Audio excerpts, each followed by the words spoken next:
What if I told you that a $13 billion check written over 70 years ago is the reason Europe looks the way it does today? This isn't a fantasy. It's the story of one of the most ambitious projects in history, officially known as the European Recovery Program, but we all know it as the Marshall Plan.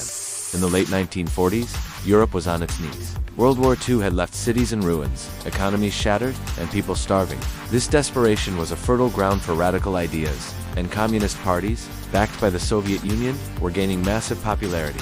The United States saw a continent on the brink of another catastrophe, and they decided to act, not with soldiers, but with dollars. The Marshall Plan had a brilliant dual purpose. On one hand, it was a massive humanitarian effort. The $13 billion in aid, which is over $150 billion in today's money, was used to rebuild factories, restore farms, and literally put food on the table for millions. It was about preventing widespread famine and giving people hope.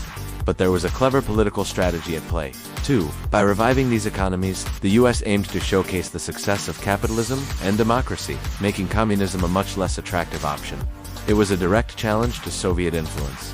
The aid poured into Western Europe, with the United Kingdom, France, and a recovering West Germany being some of the biggest beneficiaries. Interestingly, the offer was extended to everyone, including the Soviet Union and its Eastern European satellite states. But Stalin saw it as a trap, a form of American economic imperialism, and forced his bloc to reject it. This decision drew a clear economic line down the middle of the continent, hardening the divide that would become the Iron Curtain. This wasn't just about charity. It was a masterstroke of Cold War strategy. The Marshall Plan effectively created a strong, prosperous, and pro-American bloc in Western Europe. These revitalized nations became crucial allies and trading partners for the United States, forming a powerful counterweight to the communist East. It set the stage for the decades-long standoff between the two superpowers, but its legacy goes even deeper. To receive the aid, European nations were required to work together, coordinate their economic planning, and reduce trade barriers among themselves.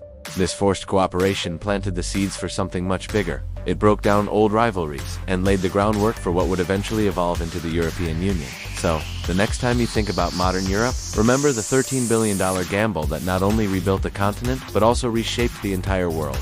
Thanks so much for watching. If you found this piece of history fascinating, don't forget to hit that like button and subscribe for more stories you might not have learned in school. See you in the next video.